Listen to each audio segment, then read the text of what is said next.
Mesdames et messieurs, fidèles téléspectateurs des canaux Congo Télévision, amis de l'École du Changement, nous nous retrouvons une fois de plus pour notre rendez-vous de chaque dimanche.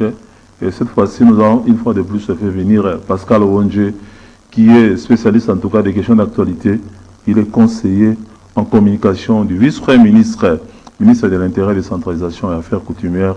Bienvenue sur ce plateau une fois de plus, Pascal Owonje. Bonjour Jean Romance. Avec lui, nous allons en tout cas poursuivre notre diagnostic de la gouvernance de la République démocratique du Congo. La fois passée, nous avons parlé de la gouvernance sécuritaire. Aujourd'hui, nous allons évoquer la gouvernance des ressources naturelles et aussi, nous parlerons aussi de la gouvernance électorale parce qu'il y a eu une polémique qui a été provoquée, en tout cas cette semaine, par les propos du porte-parole de Moïse Katumbi Tchapoué, Olivier Kamitatou Etchou, qui disait que, en tout cas, pas une minute de plus pour ceux qui sont dans les institutions actuelles du pays et que les élections doivent en tout cas être organisées dans les délais constitutionnels.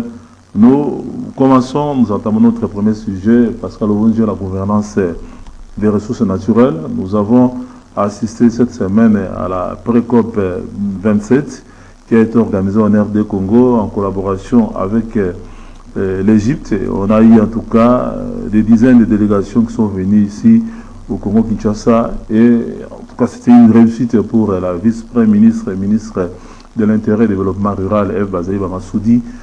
Je ne sais pas, ces débats-là sur la gouvernance des ressources naturelles, et puis il y a cette polémique entre préserver l'environnement et exploiter les ressources naturelles pour donner en tout cas des revenus aux Congolais et pour lutter contre la pauvreté. Je ne sais pas, qu'est-ce que vous dites, quel est votre point de vue par rapport à ces débats-là qui opposent en tout cas les gouvernements congolais avec ses partenaires occidentaux? Ici, je commence par, de mon point de vue, saluer la vice-première ministre, vice-première ministre, ministre de l'Environnement, Madame Bazaïba, pour son engagement. Je l'ai senti, elle a un langage de spécialistes à la matière dans cette question, parce que lorsque les travaux ont été organisés, le point de vue de la République démocratique du Congo a marqué les esprits. Pourquoi? Simplement parce qu'aujourd'hui, en réalité, c'est nous qui soutenons le monde. Et avec notre bassin du Congo, bien entendu, avec d'autres pays qui font partie finalement du bassin du Congo, c'est nous qui soutenons le monde. Hier, c'était l'Amazone, mais aujourd'hui, en tout cas, c'est le bassin du Congo. Alors maintenant, les Congolais devraient se poser la question. Qu'est-ce que nous gagnons en retour? Et c'est là que j'ai apprécié l'engagement des autorités congolaises, parce que lorsqu'ils prennent des initiatives pour l'exploitation de nos propres ressources, et d'autres voudraient maintenant que nous soyons dépendants, entre autres ici les États-Unis, et c'est comme ça que la République démocratique du Congo a dit, si vous doutez de ce que nous estimons être meilleur pour nous, envoyez plutôt la contre-expertise et vous allez vous rendre compte que ce que nous avions planifié est bon, il n'y aura pas un problème en termes de l'environnement. Mais je suis allé au-delà de ça. Je me suis interrogé finalement que veulent les grandes puissances sur nous. Un pays ne peut se dire pays que lorsque sur le plan de l'armement, sinon armé, il est sécurisé. Sur le plan économique, il est bien assis. Et c'est alors qu'il peut se prévaloir être pays. Mais si un pays, sur le plan armé, il a des problèmes, sur le plan économique, il a des problèmes, il n'est pas pays. Pourquoi j'évoque cette question de cette manière-là? Vous aviez suivi pas très longtemps ici le débat sur l'embargo des armes contre la République démocratique du Congo. Nous avions vu l'ONU, à travers la MONUSCO, ici présente, en République démocratique du Congo, venir nous aider. De mon point de vue, je pensais que, comme ils ont la volonté de venir nous aider, si simplement ils sont venus nous aider, ils allaient nous faciliter à avoir les armes. La fois passée, j'avais évoqué cette question. Et qui s'est opposé? Premièrement, c'est les États-Unis, c'est la France, la Belgique et les autres pays.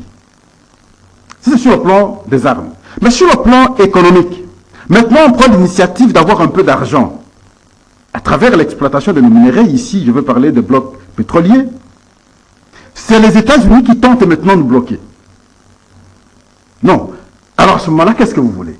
Je suis dans la philosophie de Karl Marx. C'est la superstructure qui définit l'infrastructure.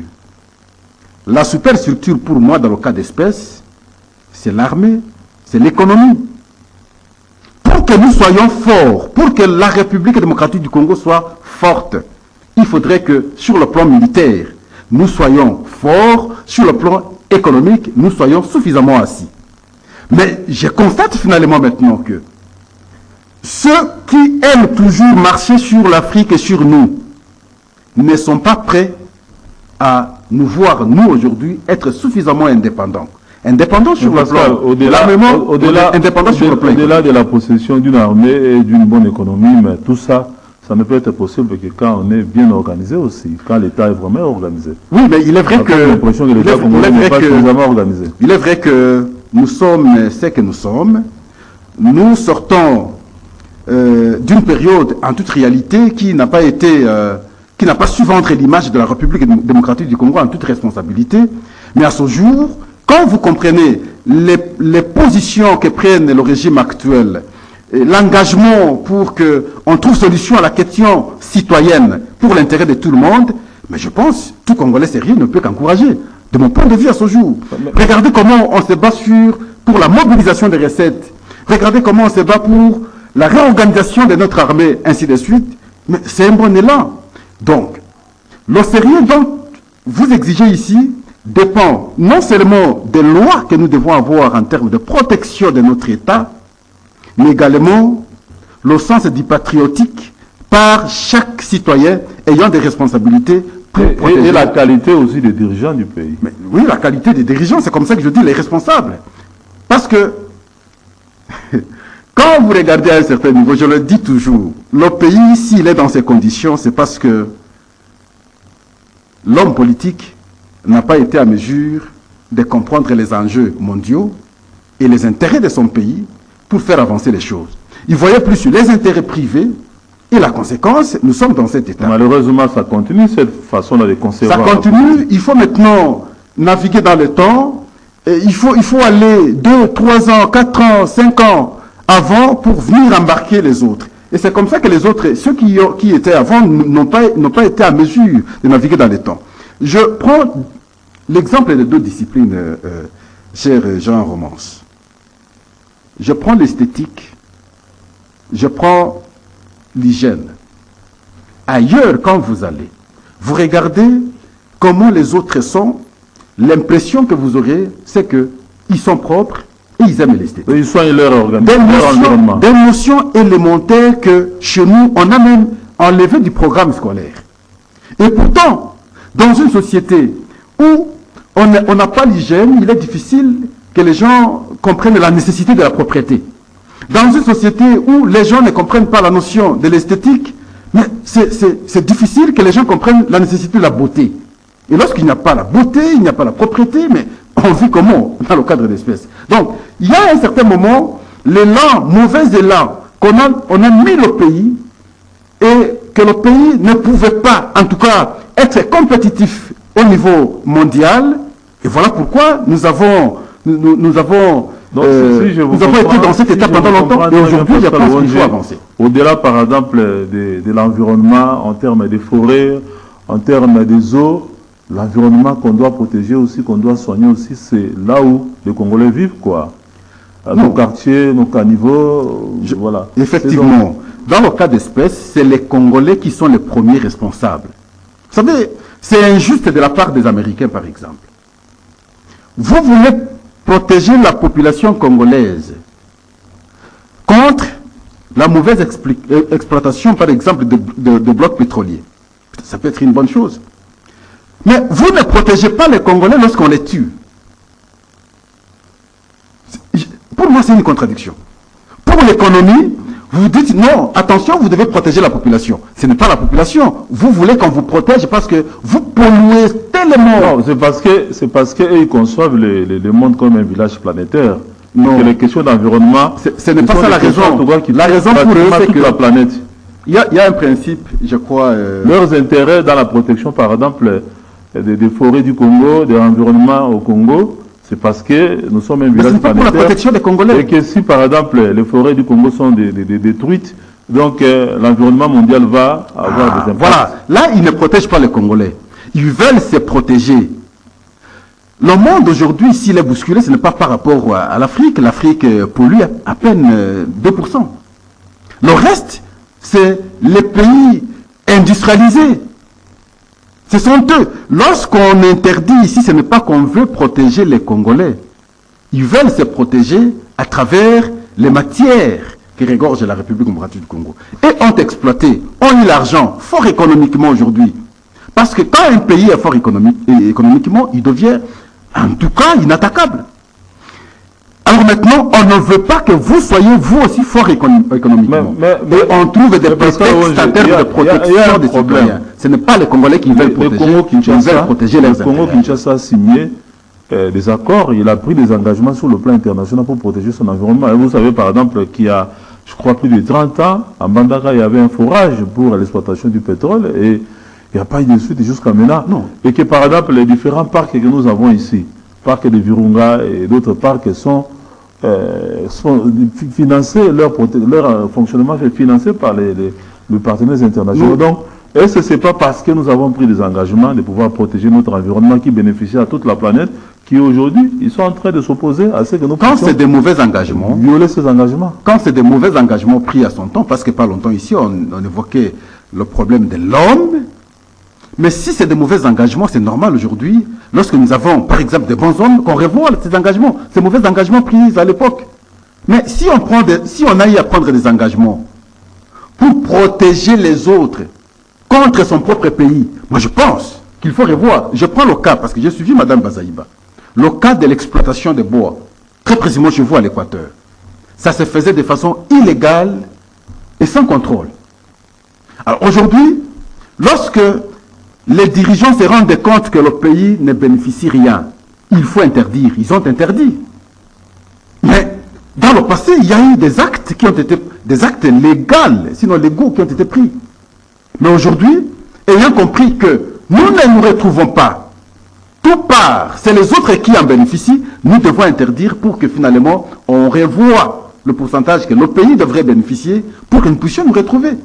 Donc, si les textes hier ont été mal signés, vous n'allez pas interdire les dirigeants d'aujourd'hui de pouvoir revoir les textes qui ont été signés hier pour qu'on facilite la vie des Congolais à travers nos ressources. Le problème, ce n'est pas aussi la mise en œuvre, par exemple, des décisions que nous prenons. Car Mme El Bazaïba, nous l'avons suivi sur Radio Kapi, dire que désormais, nos matières premières, en tout cas nos ressources naturelles, ne vont plus être exportées de façon brute. Il faut d'abord les transformer sur place pour créer en tout cas une valeur ajoutée. Oui, ça c'est bon sur papier. Mais est-ce qu'on est vraiment sûr que sur terrain, à travers les services de l'État, une telle décision va en tout cas être respectée et qu'on ne va pas se retrouver des mois après demain, toujours avec des grumes brutes exportées, ça qui ne sont au préalable. Ne soyons pas pessimistes. Elle a défendu la logique de la transformation locale. J'ai apprécié. Mais tout revient sur l'économie. Il faudrait que notre budget soit tellement conséquent pour qu'on soit à mesure d'envisager d'autres projets. Et voilà pourquoi elle, dans son secteur, estime que pour que les Congolais se retrouvent, il faut envisager la transformation locale. À son temps, Musée Laurent Kabila également avait envisagé. C'était une belle idée que nous devions saluer. Malheureusement, on l'a fauché trop tôt. Et si aujourd'hui, les dirigeants actuels commencent à comprendre la nécessité de faire bénéficier aux Congolais ce que nous avons comme ressources, mais tout Congolais ne peut que saluer, de mon point de vue. Alors maintenant, c'est l'effort des Congolais, l'apport de vos idées comme vous le faites là, pour qu'ils comprennent davantage qu'il ne faudrait pas qu'on s'arrête en cours de chemin. Il faudrait qu'on aille jusqu'au bout pour que cette transformation-là se fasse chez nous ici. Lorsqu'il y aura transformation ici, il y aura la main locale, il y a ainsi de suite. Ça va permettre à notre économie de pouvoir, en tout cas, un peu progresser. Et donc, substantiellement, on comprend que ce qui se faisait hier, comme vous l'avez évoqué, en termes de texte, n'était pas à l'avantage des Congolais. c'est plutôt l'extérieur qui bénéficiait plus que ce que les Congolais allaient bénéficier. Quand vous analysez les pourcentages, parfois c'est 3, 4, 5%, 10%, mais le gros des pourcentages, c'est ailleurs. Mais nous devons savoir dire stop. Et lorsqu'on le dit dans le secteur ici de l'environnement, moi je ne peux qu'encourager ceux qui se battent contre les mesures prises par la République démocratique du Congo dans le cas d'espèces, c'est simplement parce que d'un côté, ce sont eux les premiers responsables de la destruction du monde aujourd'hui, mais malheureusement, de l'autre côté, ils ne savent pas renforcer des moyens pour les pays qui soutiennent le monde, entre autres ici, la République démocratique du Congo à travers son bassin. Mais il n'y a pas de moyens. Si on nous avait, ou si on nous dotait des moyens, à ce moment-là, on peut se dire, nous avons des moyens conséquents, inutiles d'exploiter, laissons ceci parce que ça protège la nation, tout le monde. Pascal Onge, par exemple, sur le plan des risques environnementaux, les partenaires occidentaux, par exemple, attirent notre attention sur une grande quantité de carbone stocké dans les tourbières. Et qu'ici, par exemple, nous exploitions dans ces tourbières-là, et que ça faisait exploser, par exemple, cette bombe-là de carbone. Mais même nous-mêmes ici, nous risquons, à leur niveau, en tout cas, d'en pâtir. C'est aujourd'hui qu'ils comprennent ça. Est-ce qu'à leur niveau, chez eux là-bas, vous irez les interdire? On a donné je crois, des pourcentages en termes d'exploitation, ainsi de suite, mais ils n'ont pas écouté, ils continuent à exploiter, ils continuent à polluer.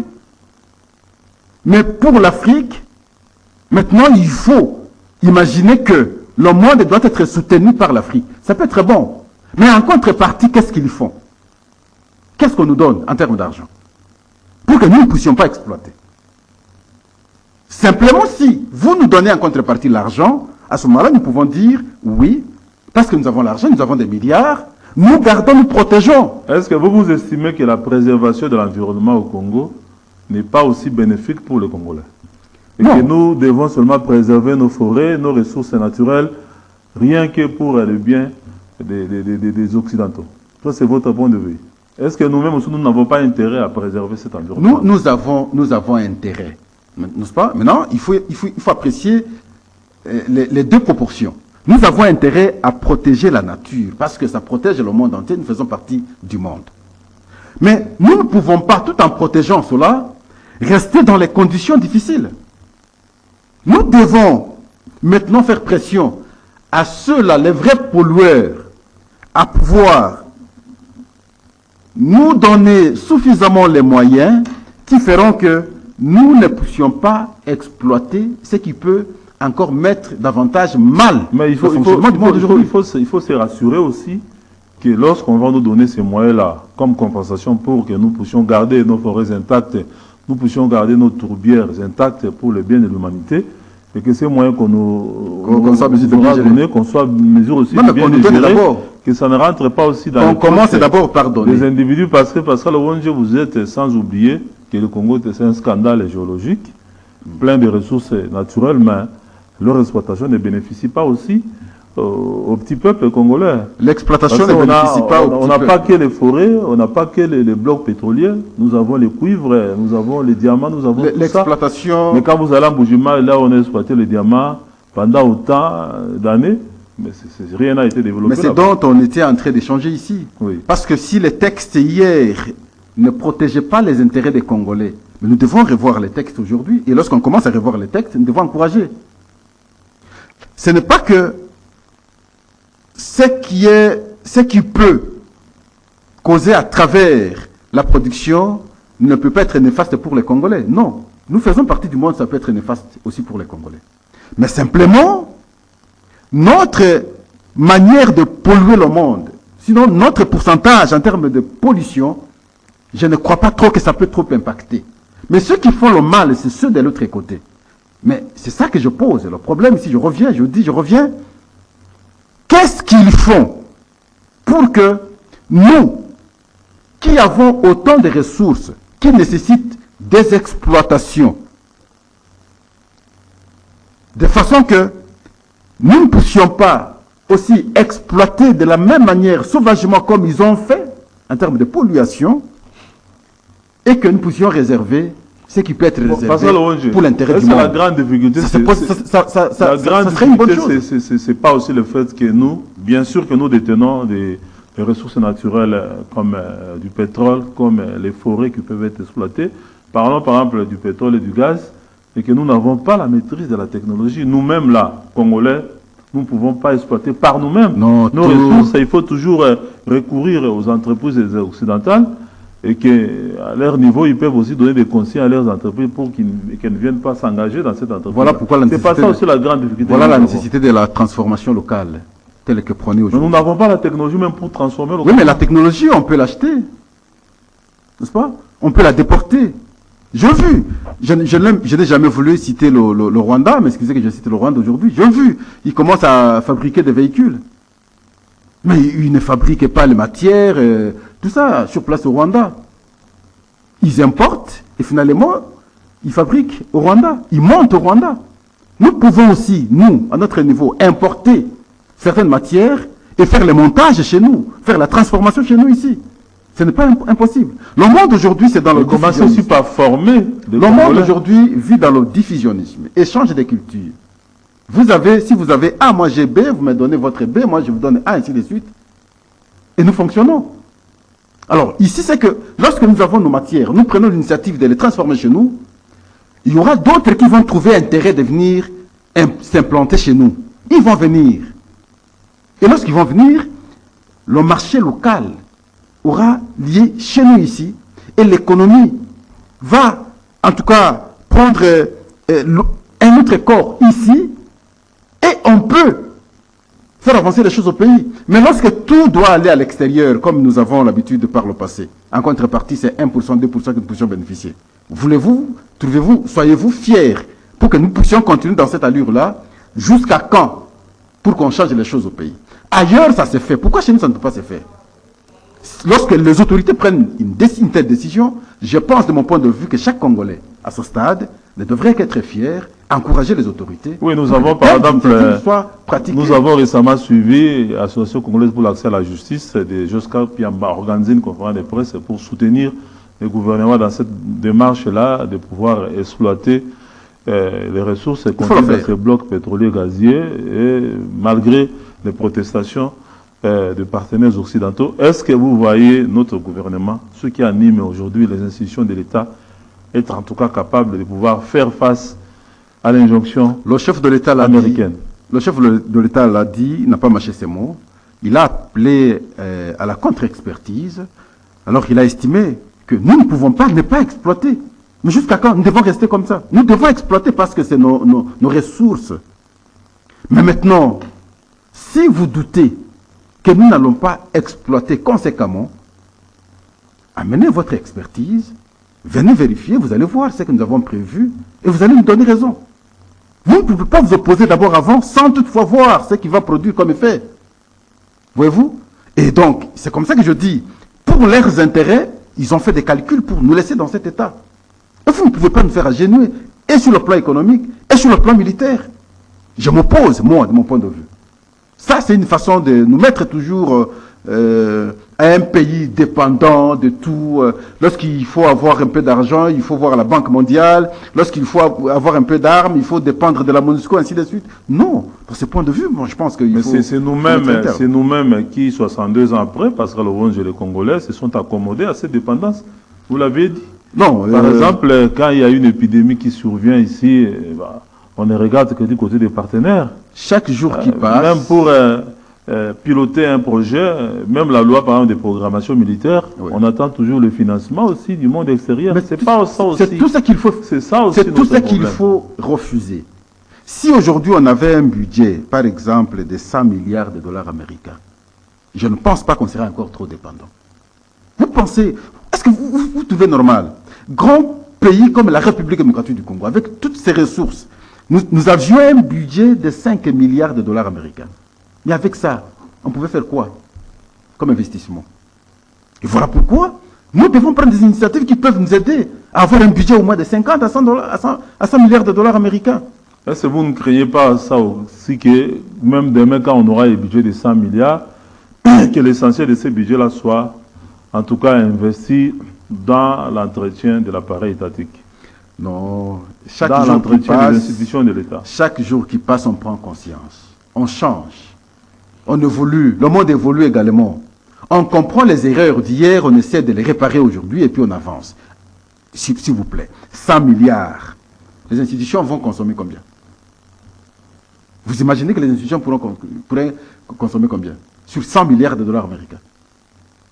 Parce que, ne réfléchissons pas de cette manière-là. Quand vous n'arrivez pas à faire une bonne répartition avec le peu, et quand on aura beaucoup, mais je veux vous dire, on saura bien Mais répartir. je veux vous dire à ce stade, à ce jour, l'encadrement financier, il est vrai. Quand vous êtes dans les institutions, bon, il est vrai que les détourneurs sont encore là, ainsi de suite, mais la manière dont on utilise l'argent de l'État, c'est très différente comparativement à ce que nous avions connu hier.